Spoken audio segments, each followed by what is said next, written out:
One night to be confused, one night to speed up truth. We had a promise made, 4 hands and then away. Both under influence, we had divine scent to know what to say.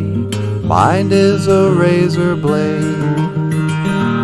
I call for hands from above to lean on. Noose in a walkway, a beyond.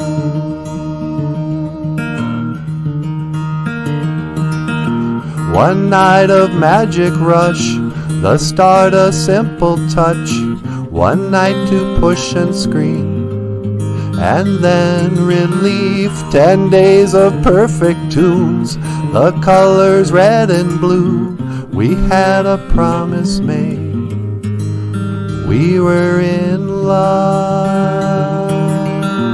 I call for hands from above to lean on. Noose in a walkway, a beyond. I call for hands from above to lean on. Noose in a walkway, a beyond.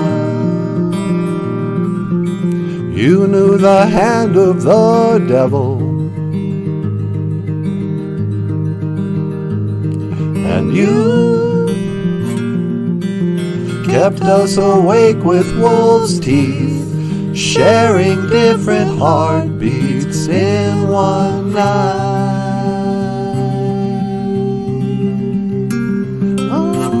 I call for hands from above to lean on. Noose in a walkway, a beyond. I call for hands from above to lean on. Noose in a walkway, a beyond. Noose in a walkway, a beyond. Our Father, who art in heaven. And this is the Ojibwe phrase of the day. Noosana, Wakwing, a beyond, our Father in heaven. Boozhoo, and welcome back to the show. Welcome back to Boozhoo Nanaboozhoo, the podcast about Ojibwe language and culture. I am Natasha. That was Nanaboozhoo. And today, let's get the show started with, let's take a look at one of Michael's Ojibwe cartoons. Check this out. This is what you get when you cross Paul Bunyan with Babe. We're filming this show from Bemidji Gamug. Bemidji Gamug, Nindonjaba. I am from Bemidji. And Bemidji is famous for Paul Bunyan and Babe. Everybody who comes to Bemidji has to go get their picture taken with Paul Bunyan and Babe. But, it begs the question. What if Paul Bunyan and Babe had a baby? I bet you it would look like this. And that brings us to our next Ojibwe word of the day. Wisakode Winini. Wisakode Winini. A person of mixed ancestry. Okay? That's a person who's like maybe part Native American and part like German or something. They would be a Wisakode Winini. Just like this cartoon of Michael's. All right. So, without further ado, let's get rid of this. Paul Bunyan and Babe. So yeah, a gibberish. Wisakode Winini. A person of mixed ancestry is also one of our Ojibwe words of the day. But before we go any further, let me introduce the star of the show. Ladies and gentlemen, please welcome Nanaboozhoo. Take it away, baby. Thank you, Winnie Mushane. Okay, hey, Boozhoo. And welcome back to the show, yeah. Yeah, Wisa Kode Winini. If you think about it for too long, it gets pretty gross. But a person of mixed ancestry. So let's see who's here. Jessica Gonzalez, Mino Gigajabe. Good morning. And Grieving Turtle is here. Paul Bunyan invented the rural Minnesota telephone lines. That's right. I guess so. Everything's Paul Bunyan telephone here. He also invented the Paul Bunyan sub shop, rural Minnesota Subway sandwiches. And the main street is called the Paul Bunyan Drive.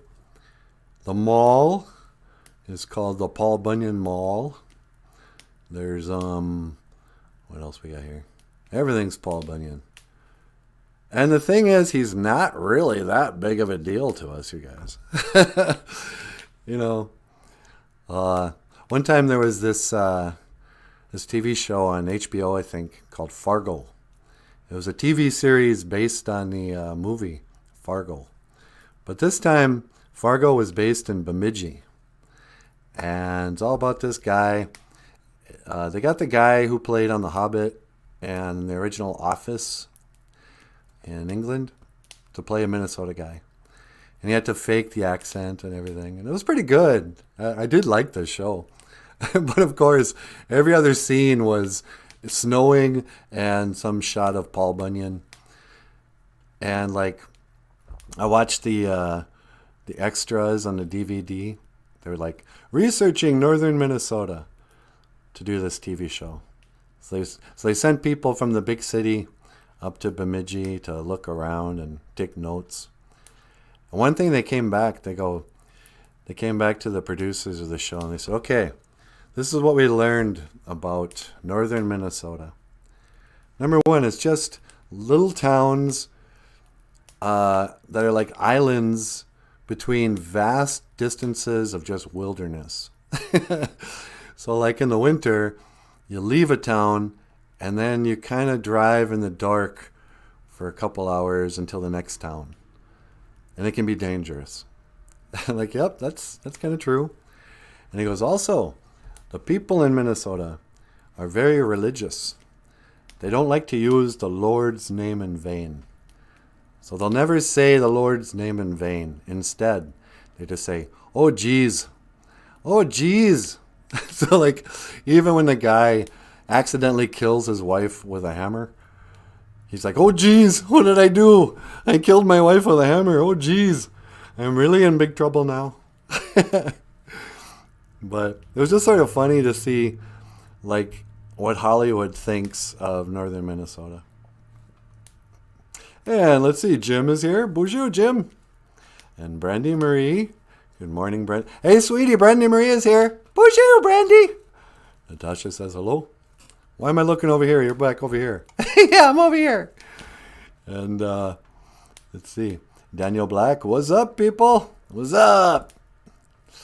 And Papa Wagosh, Anin. Anin, Papa Wagosh. And yeah, the Boozhoo crew is filing in, huh, sweetie? Yeah, they are. Yep. So, oh, geez. What else do, yeah, sure, you bet. I guess we say you bet a lot because we have a lot of casinos. Oh, you bet. In Minnesota, people don't like to say, you are welcome. That seems a little too formal. Somebody, oh, thank you. Oh, yeah, you bet. You bet. You better bet your life. You bet. You betcha. Yeah, sure, you betcha. That's what they say, you betcha. I think it comes from the Norwegians. Yeah, sure, you betcha. Ofta. Ofta my. Ofta. It's really cold here in northern Minnesota. What else do we say? I did a whole show once. Remember that show we did where we just talked about res slang? Oh, yeah, you mean like, let's go down and do this? Yeah. And hoa and whatever. But there's a lot of little strange things in Minnesota. Like, we don't say soda, we say pop. Nobody orders a soda here. Hey, you want a soda? I mean, a pop? No, thank you. I don't drink your canned pop. I don't drink your sugar water. Oh, no, it's okay. It's Diet Coke. It's a diet pop. You get thinner the more you drink. Is it true it gives you cellulite? Never mind that. Just drink it. These are the cola wars. Which brings up an interesting question. If you guys remember that Pepsi commercial? Remember that Pepsi commercial, sweetie? You mean the one with Michael Jackson? Yeah. Apparently that was the beginning of all his problems. His hair caught on fire. And apparently he started doing drugs to fight the pain. And apparently he had scars in his face and stuff. That's why he had to have plus surgery. But when you actually look at the video, it's like, it starts out, doom, doom, doom, doom, and there's a shot behind Michael. And then big explosion. And then sure enough, the top of his head lights on fire. And he spins around in a circle. And his bodyguards come out and they put out the fire. And then, you see him. He's got a little bald spot on the top of his head. And they wheel him out on a stretcher. And then the mythology begins. What happened? Was that when they replaced Michael Jackson? Was it a stand-in ever since that commercial? Was he Dave, the burn victim on the Larry King show? But then you go, he just burned his hair, you guys. Big deal. Gene Simmons has done that, like, a lot. Burning your hair isn't that big of a deal. You don't need a stretcher when you burn the top of your hair. So, I don't know. I don't believe anything, sweetie. You don't believe anything? Yeah, people think I believe everything because I'm a conspiracy theorist. But I don't even believe the conspiracies. Like, maybe it's not a flat earth. Maybe it's a third thing. I just don't believe it's a spinning ball in the vastness of a nothing space. And I don't believe all the measurements of how far away the sun is. I don't believe Mars is a red planet floating around, But then they go, oh no, it's flat. Look, it's in the Bible, it's flat. Okay. You came up with that answer pretty quick. Maybe it's not flat either. I don't know. How can I know? There's no way I can know. All I know is that I don't know. You're asking me, will our love grow? Going in cocaine dancing.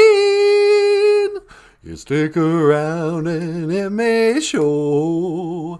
Going in cocaine dancing.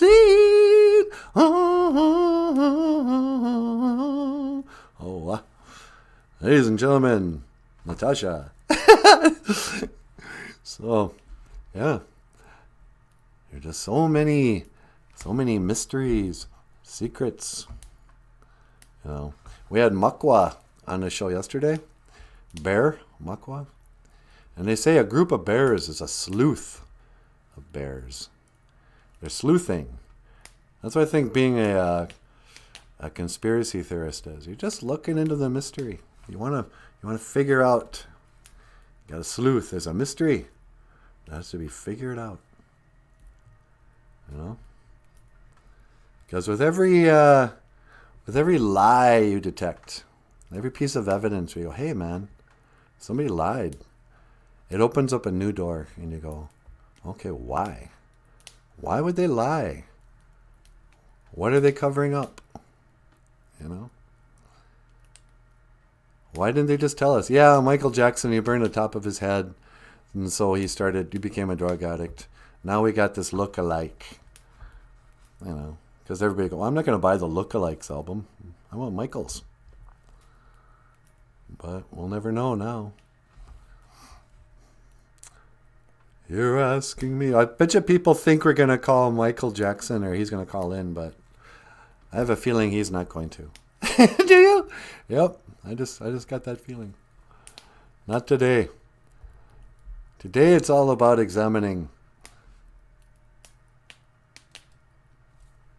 this Misabe. Paul Bunyan. Paul Bunyan. The great giant himself. And a blue ox. Why blue? What a mystery. What are they trying to hide? Who was Paul Bunyan? You know? There's surprisingly little information out there. You know, there's like one kind of... There's actually two kind of loose like Wikipedia entries. Oh, he was actually a real logger. It was based on a French guy named something. Or, oh no, he's a blah blah blah. He was a Norwegian guy who, you know. But he wasn't a real giant. He was just tall. And then you go down the rabbit holes and you go, wait a second. Who's this Goliath? Who were these people? Apparently there used to be giants that walked the earth. I've seen photos of 15-foot tall men standing next to like 6-foot tall men. You know, wearing different kind of clothing. I should have pulled up those pictures. You guys ever see that? They kind of look like they're from Russia or something. They'll be wearing robes with a belt and boots and big sword. And it'll be like a 15-foot tall man posing, you know, with somebody in like the late 1800s. And you go, right there you go, it's a giant. What, was that a circus or something? You know. But there's these rumors, there's this conspiracy that, yep, there were giants. There used to be giants. They found many skeletons in these burial grounds, and they send them off to the Smithsonian to get locked away and covered up. And then people will find like old newspaper articles, be like, oh, here's an article, a man on his farm found a full skeleton, and the guy was like 12, 15 feet tall. Not unheard of today, once in a while. I mean, it's not that common, but what if Paul Bunyan was real? And that statue was like kind of how tall he was. That at least would justify all the naming everything after him. There was like one resident of Bemidji who happened to be 30 feet tall. You know, he had that one set of clothes they made for him. Big old flannel shirt. And his big old trousers. And that pipe was a specially made pipe for him. And he'd go through, you know, like a whole pound of tobacco, like every week. I mean, how would you feed Paul Bunyan? He probably ate Babe before it was all over. You know, maybe that's what happened. Like he had to be run out of town because they couldn't feed him. Maybe he was a cannibal. Maybe they were afraid of him and like worshipped him in a weird way, and then you know gave up, sacrificed to Paul Bunyan. I bet you that's what happened, huh, sweetie? You never know. It probably is something like that. Yeah, I'm sure it's something like that now that I'm just saying it. Oh, la, la, la. Brandon Bree says, in the word believe is be-lie-eve. Lie in the middle, just saying. There's a lie in everything you believe. Yeah. That's pretty deep, Brandon Marie. Yeah, and the tribe of Levi is hidden in Levi vision.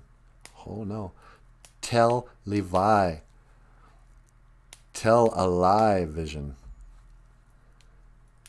You know, there's a reason they call it programming. Here's your television programming. We're going to tell a lie vision. It'll be a lying vision to program you to believe the lies. Like I heard this recently, it made a lot of sense.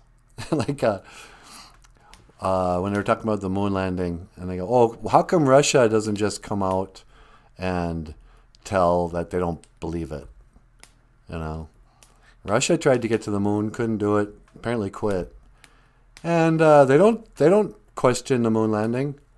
And they go, how do you know they don't question the moon landing? Who would they tell? The news? The news is run by the same people. You would never know what people in Russia think. I pretty much doubt they believe America propaganda. We've got this image of North Korea and that little chubby guy being, so evil and stuff. But we would only get one story from the television. Oh yeah, this is the impartial media. Who knows what China is really like? We just get TV shows. Daniel Black says, sorry, that was meant for grieving. Oops. What is Daniel Black doing? Is he getting himself into trouble again? Brandy, call those calories. What's he doing? Grieving says, I've got Rocky on my mind, not Georgia. Excuse me while I exercise. She's got dun dun dun dun dun dun dun. She's got Rocky on her mind. Sweetie, can you get Rocky on the phone? Yeah, sure. La la la, dialing up Sylvester Stallone in his Hollywood home. Okay, it's ringing. Hello, Sylvester Stallone. Hi, it's Natasha. That's right, from the Boozhoo Nanaboozhoo podcast. Would you like to be on the show? Okay, hang on. All right, he's on line 2. All right, thank you, sweetie. Line 2. Hey, Sylvester Stallone. Welcome back to the show. Hey, yeah, you can call me Sly. Oh, hello, it's Sylvester Sly. How are you this morning? Oh, I'm doing really good. I was just doing my push-ups, and then after this, I'm gonna work on my I'm gonna punch this punching bag, and then I'm gonna go for a run. Yeah, that's really good. Yeah, I try to encourage people to work out in the morning, and sometimes I think it's good. You can watch the Boozhoo Nanaboozhoo podcast, and then you can lift weights while you watch, because that's what Brandy Marie does. Yeah, huh? So, yeah, why did I call you? I think because somebody mentioned me and then you just wanted to talk to me. Yeah, I did. So, Sylvester Stallone. Yeah, you can call me Sly. I mean Sly. What kind of wisdom, what do you think about all these, conspiracy theories? Like, do you believe the official story? Well, I'll tell you, I do. I really do. I remember being a little boy and I was sitting in front of the TV there, and my parents said, "Hey, watch this. They're gonna land a man on the moon." And sure enough, there it was. I watched Neil Armstrong. He got out of that spaceship and he said, "That is one small step for man, and that's one giant leap for mankind." Well, yeah, that was on TV. Yeah, so that's how I knew it was real. Well, yeah, but couldn't they have just filmed it and, said they did it but didn't really do it?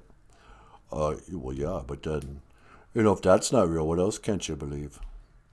Well, anything. That's kind of what I'm saying. Is anything real that we see on TV? Well, I don't know, man. I mean, was it real when I went the distance with Apollo? See, no, I don't think you did. You're not really a boxer. You're an actor. Oh, I mean, sometimes, I'm going to tell you something you already know, Nanaboozhoo. Here we go. Life is going to hit you and knock you to your knees and keep you there if you let it. Yeah, I know. And I don't care who, me, or you, or nobody. You go around and you want to blame your problems on everybody else. I've never done that. You're pointing your finger and saying, I'm not where I want to be because of him or because of her. That's loser talk. And that ain't you. You're better than that. Why do we always have to get to this point? Because that's how it's done. Yeah, okay. Dude, I'm going to go. Oh, okay. Well, hey, I just want to say, just one thing. Yeah, what? Gigawabamin Minowa. Okay. Gigawabamin Minowa. Rocky. Oh, you can call me Sly. I mean Sly. Yeah, okay, see you later. Thanks. I gotta quit calling Sylvester Stallone first thing in the morning. Why? I don't know. He gets all worked up and he says the same thing every time. I don't know. He's got that one speech on his mind. Yeah, I know, but it's so funny. Yeah. So, today is Ojibwe word of the day. Wisakode Winini, a person of mixed ancestry. There's a lot of people out there. Oh, I should have pulled up some... I had a funny Dances with Wolves meme, but I forgot to prepare for the show. Couldn't be bothered, you know. I'm a busy man first thing in the morning, you know. Wisakode Winini. So what can I say about the mixed race? A lot of people forget, you know, like television. They tell one narrative. And in the stories that television likes to tell, oh, they really like to paint Indians as a victim. Oh, the big evil white man came to our land, and we were just running around like Avatar or something. Perfect people, living in harmony with nature in Kichimanado. Never wanted to hurt a person. Everyone just lived and loved, you know. And then, you know, John Dunbar comes and, you know, right away snags our only white chick in the tribe. And then, you know, they threw us in boarding schools and took away our culture and our language. Oh, poor us. Oh, the poor defenseless Native American. Genocide. You know, this ain't rock and roll, sweetie. What is it? It's genocide. But people forget that we were the original, you know, Wisakode Winini people. We intermarried really quick, you know. There wasn't this, you know, there was native pride, I guess, but it wasn't like, oh, you should only marry within your race. I mean, how is that not racist? The Wisakode Winini. Anishinaabe people, we started to intermarry with the French, with the Finlanders, with the Norwegians, with the Germans. You know, northern Minnesota is filled with Ojibwe people of every shade. You know, you can find the most traditional Indian woman who still lives the way, who does everything, you know, brings her kids up through the powwow, goes to ceremonies, speaks her language, and has freckles. Okay? You know? My one complaint about Sherman Alexie in his movies like Smoke Signals, everybody's a full blood in his movies, you know? They got long flowing hair, you know. But you come to northern Minnesota and, you know, people ask you because you can't always tell, you know. You know, you get an Italian guy with a nice tan, you assume he's native. Asian people sometimes up here get mistaken for being Indian. You know, I've had some friends who are like Korean. They're like, why does everyone think I'm Indian? It's like, yeah. Because we look like every race up here. We're Wisakode Winini. We're people of mixed ancestry. Red and yellow, black and white. These are colors of the medicine wheel. Jesus loves the little children of the medicine wheel. Wisakode Winini. You know, your skin may be fair, as long as your blood is red. Is your blood red? Then you are Wisakode Winini, a person of mixed ancestry.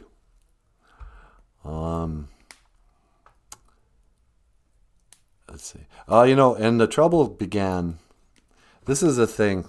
I used to work at the Leech Lake Tribal College, and there was a lady there who came back to the reservation to learn her culture. And she kept saying, "Oh, I'm registered at Red Lake. I'm a registered Red Lake Indian." And finally this other lady goes, "Look, man, the only things that are registered are dogs and sex offenders. You're enrolled in Red Lake. You're not registered." Quit saying that. We all kind of laughed. But back in the days of when they started the reservations, like in the 30s, people get confused. They start thinking, "Oh yeah, this is Indian land, this reservation." Well, yeah, since 1934, but we didn't think of our territory as being the reservation until they came up with the reservations, right? And in the treaties, there were certain rights and privileges given to full-bloods and certain rights and privileges given to mixed bloods. Like, apparently you couldn't... How was that? Somebody told me once you couldn't buy land unless you were part white. And so a lot of Indians were born full-bloods and died half-breeds. I don't know if any of this is true again. But when people started to define themselves by their blood quantum, that's when it got confusing for people. They're like, "Oh, I'm part Indian." "Oh, what part?" When I was in kindergarten, I showed up there and, boys are sometimes, we don't have a whole lot of modesty. So I was a little guy and I'm in the bathroom there with my buddy David. And I drop my trousers and I go, to use the bathroom. And I have a pretty pronounced tan line. It's, I'm kind of two-toned. Dark on the top, light on the bottom. And so class starts and the teacher is introducing the kids. And she goes, "Oh, here's Nanaboozhoo, and he's part Indian." And my friend David goes, "Oh, yeah, I know what part." I was like, "Hey, never mind. Never mind about my tan line. Don't be talking about that in front of all these kids. It's embarrassing." But... yeah, let's see what's going on down here with the Boozhoo crew.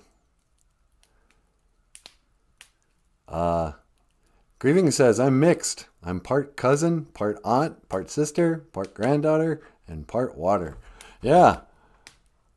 That's the crazy thing. We're all a lot of things, a lot of labels.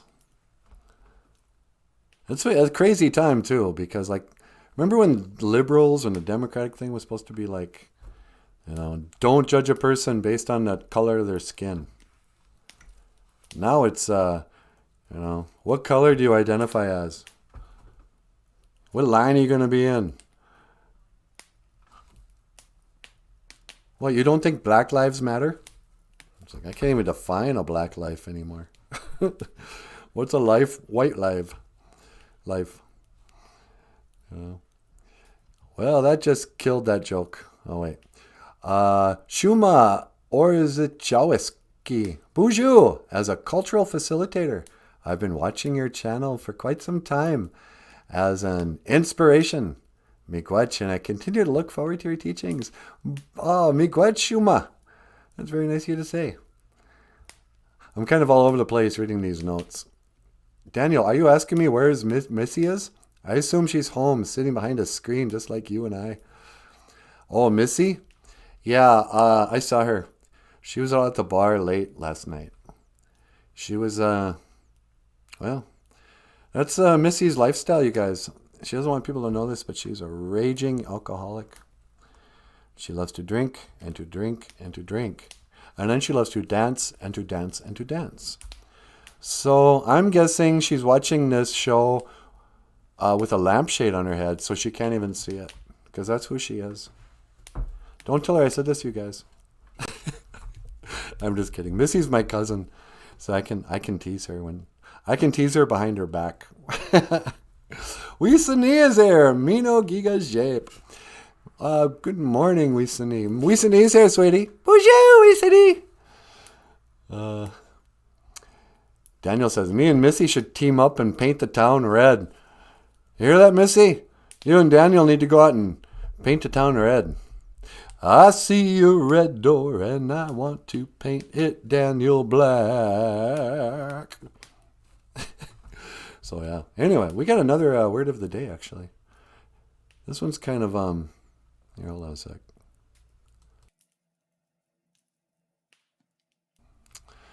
This one's sort of useful. Andi, Wenjabayan. Andi, Wenjabayan. Where are you from? So, Boozhoo crew, where are you from? Give us a shout out. Andi, Wenjabayan. Bemidji Gamug, Nindonjaba is where I'm from. Bemidji is where I'm from. Do we have that? No, we don't. Okay. Oh, we have Nusana Wakwing Ebian, our Father, who art in heaven. Apikish Kichitwa Wendame get a nose in. May your name be hallowed.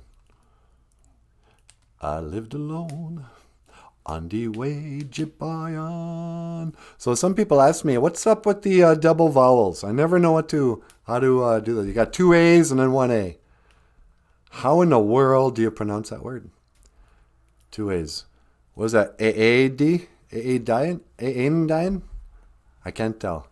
Well, here's a little double vowel lesson. When there's two A's, it's like the ah in father. Far a long way to run. Ah. But when there's one A, it's like in jump or in So you'd say, and then E's are A. If you want to say E, you'd have two I's. So when J ba yun. When Jabayan. Andi when Jabayan. Where are you from? Grieving Turtle says, that's right, Papa. You know what colored really means. I'm still uncolored like Michael. She's an uncolored person. She's a person of uncolored. Papa will go, from the live free or die state. Live free or die. What is that, Texas? I thought they were the don't mess with us. I don't know. You get farther south, those guys kind of come at you with a, yeah, try it. I, for one, have never forgotten the Alamo. What happened at the Alamo? I don't know. I think we got bullied or something. So we're never gonna forget that. We'll live free or die. Those who would trade safety for freedom deserve neither. Security for freedom? I don't know. What do you guys think of this? I heard once this guy, and I don't believe this, but he made an interesting point. He says, of course, women should vote, but should they? I mean, they should have the right to vote, but should they? Because a woman's nature will be to trade freedom for safety. You know? She'll say, well, you know, it just makes sense. I want car seats for the children. And keep them safe. So we should have a law where you must have a car seat. Who's going to argue with that? Say, nobody. That's sensible. But where do you draw the line? You have to have seatbelts, and you have to wear them. Or we're going to give you a ticket because we want to keep you safe. All right. And you should wear a helmet when you ride your Certainly your motorcycle, that's dangerous. All right. Make that a law. And you should wear your bicycle helmet. What if you fall? You might hit your head. We'll make that a law. And on until here we are. You should put on a mask. Why? Keep you safe. I don't want to.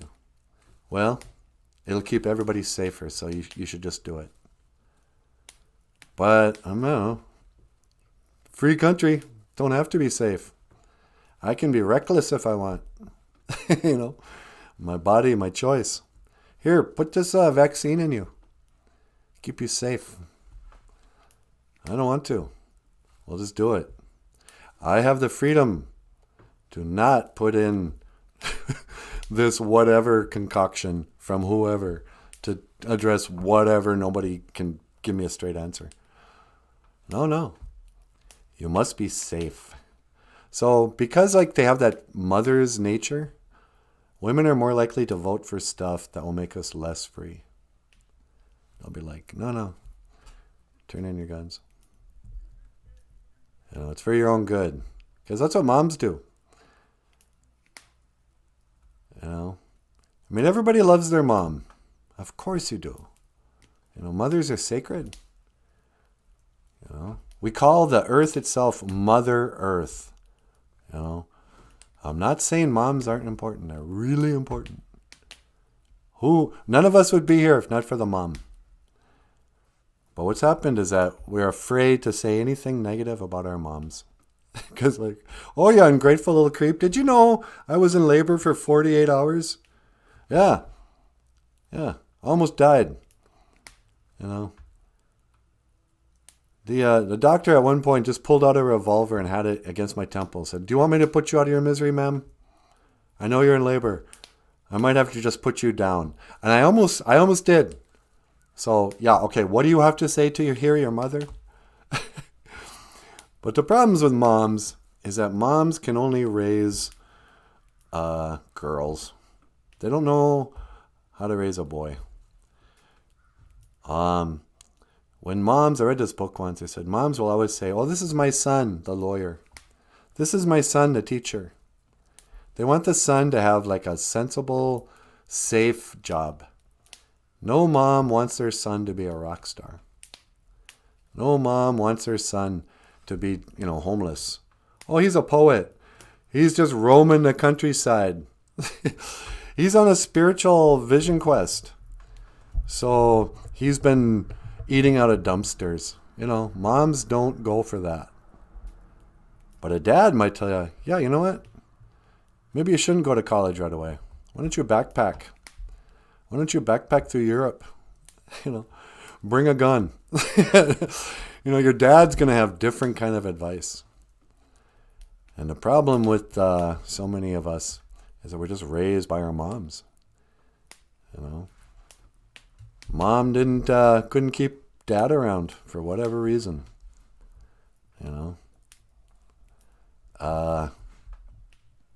So,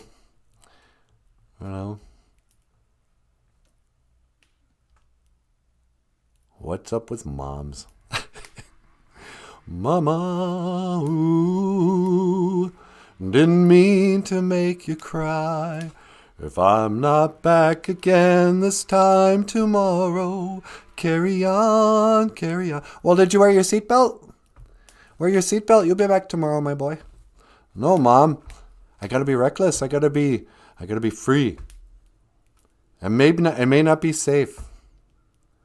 But I'm gonna go hang gliding. Don't do that. It's not safe. I'm your mother.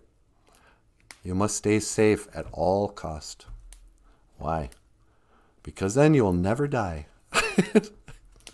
Is that what's behind all safety? This idea, well, you'll never die. Get your vaccination. Why? Because you'll never die.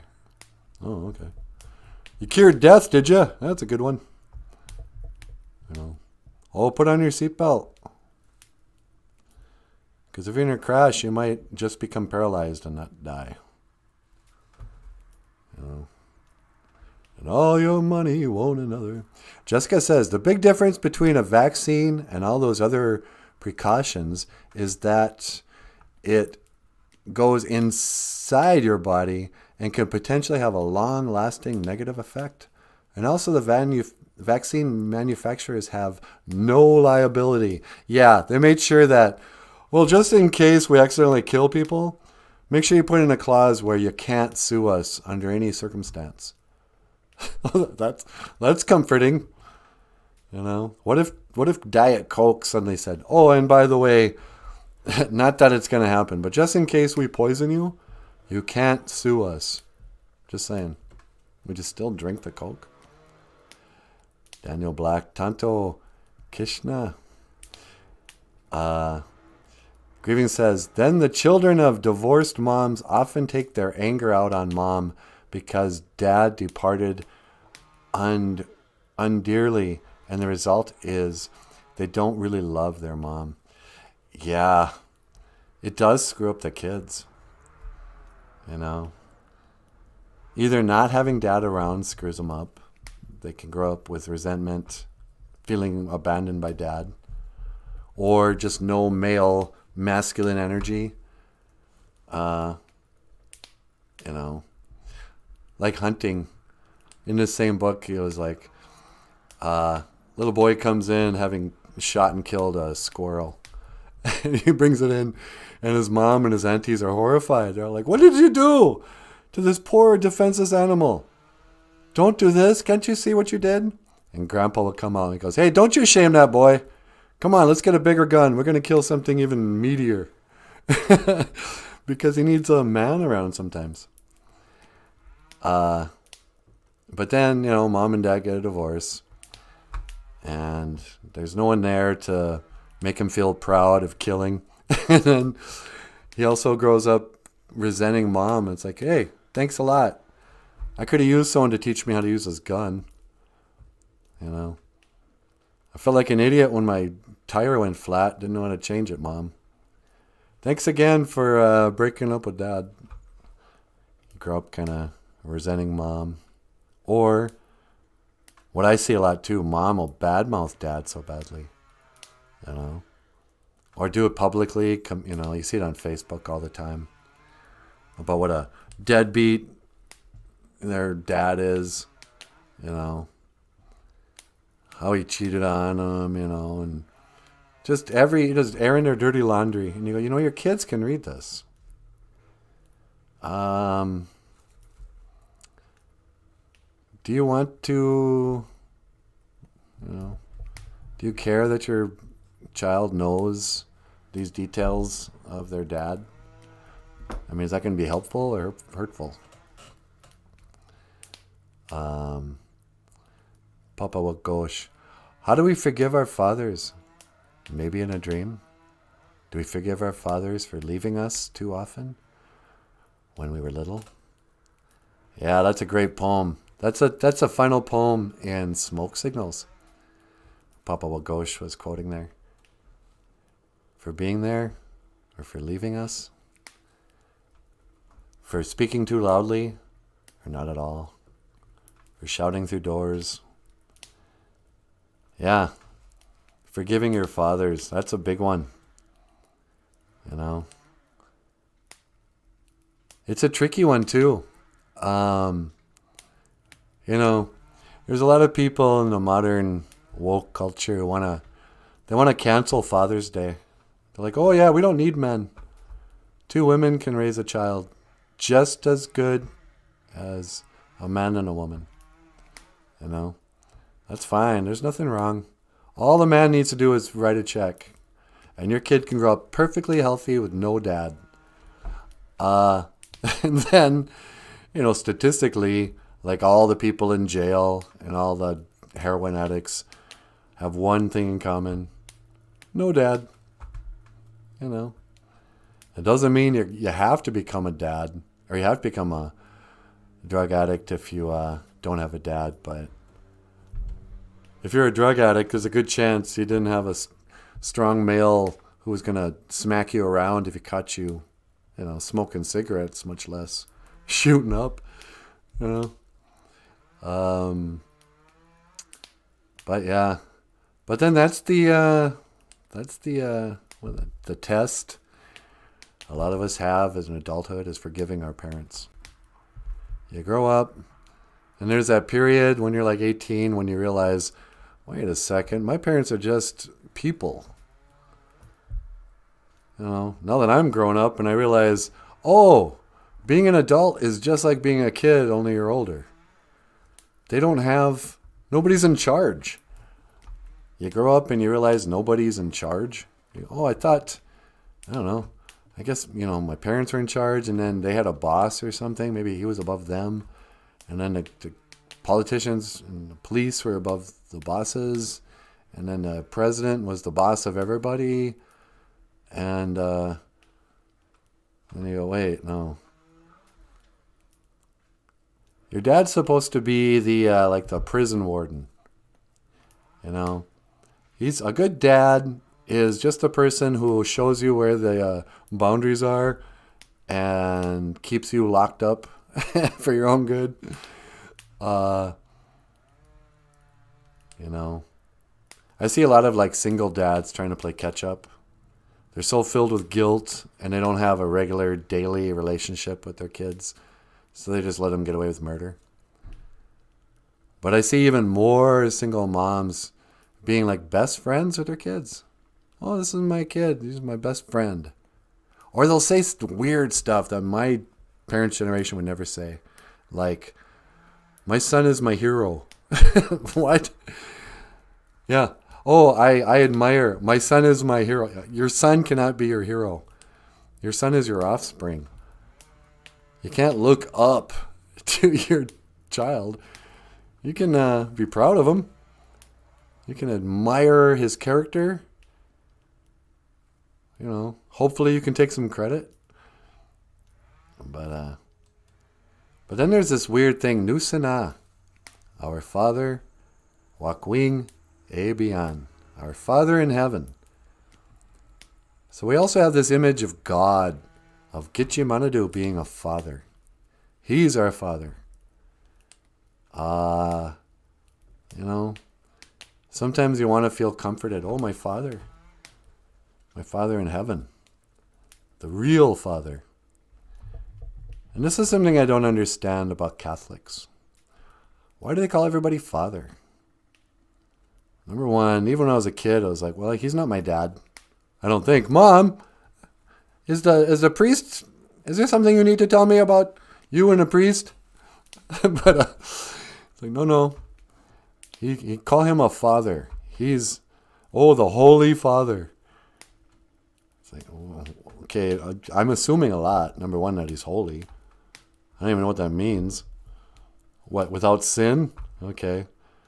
And doesn't the Bible say, call no one other father but me? Didn't God say, don't do that? So this holy guy is sinning by insisting you call him your dad. I'm the Holy Papa. I am the Holy Father. Grieving Turtle says, I call priests sons of two parents. Sons of two parents. Jessica Gonzalez says, when you're a kid, you don't realize you're watching your parents grow up. That's the other weird thing. I'm way older than my parents were when they kind of stopped being my parents. I mean, they're still my parents, but when they stopped parenting. Oh, man. The neighbor's out here. He's doing some lawn work. Hey, dude, you want to hold it down? I'm trying to do a Ojibwe language live stream. Yeah, I'm talking to you. Oh, really? You think you're man enough? Yeah, come over here and say that. Well, don't bring your chainsaw. Okay, I'm kidding. Yikes. Yeah, you don't need the hockey mask either. Please, go ahead. We're just going to have to put up with that, you guys. The neighbor is getting I didn't want to push his buttons when he put on that hockey mask. And he started walking over here with that chainsaw. I was like, okay. Nope, you go ahead. Do what you want. Just stay out of my yard.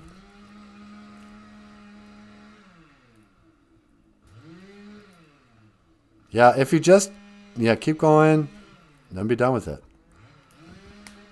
He doesn't know how to use a chainsaw. Shuma says, actually, I have quite the name because my biological dad is Niskape Cree, and my mom, who passed away, was Polish. Shumashao means osprey. Oh, no kidding. Yeah, we have a lot of osprey up here, like the hawk. Or Jeszkowski is the European part. Haha. Yeah, everybody calls the hawks around here osprey. They make nests up on top of like electrical poles.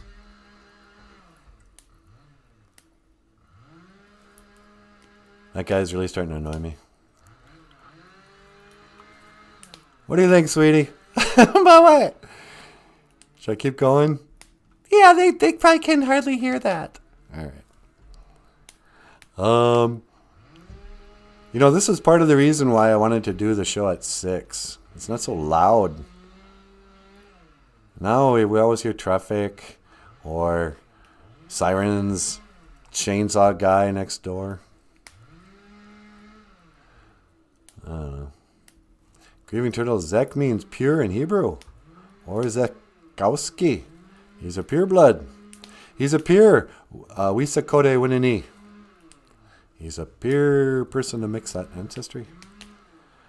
Is that being a person of color only refers to people from European heritage.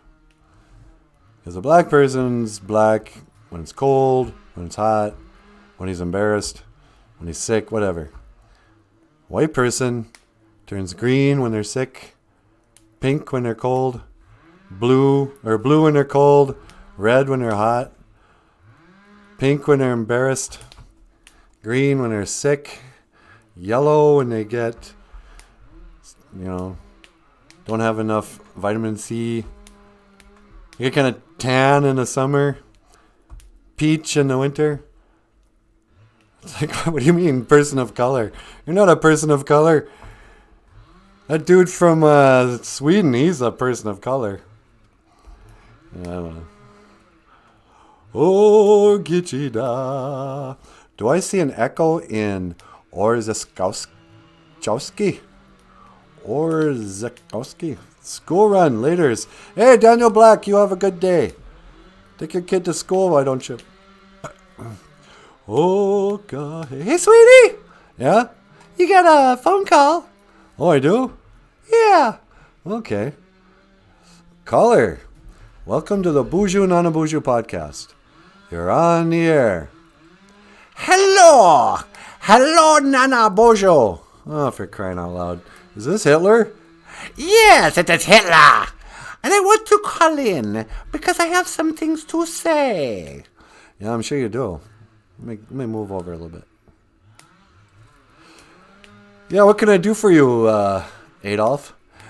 Well, I'm talking about the Wisakode Winani, the person of mixed ancestry. See, this is what I'm talking about. You cannot mix the races. You cannot be pure and a person of mixed ancestry. Wisakode Winani. It is an abomination. Oh, would you cut it out? Your views are so old and stupid. Nobody cares about this pure race thing anymore. Really? Nobody cares? No, it really is not. Nobody takes pride in being a pure German or a pure Native American anymore. That's not a thing.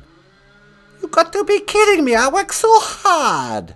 Yeah, I know you did, but in the end, it was just a dumb idea.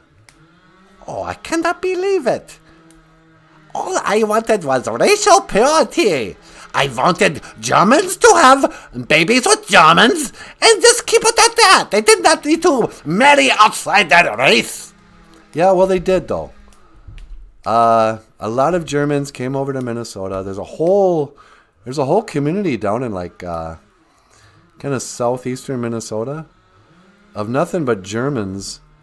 In fact, a lot of the Lutherans who moved up to Minnesota were German immigrants.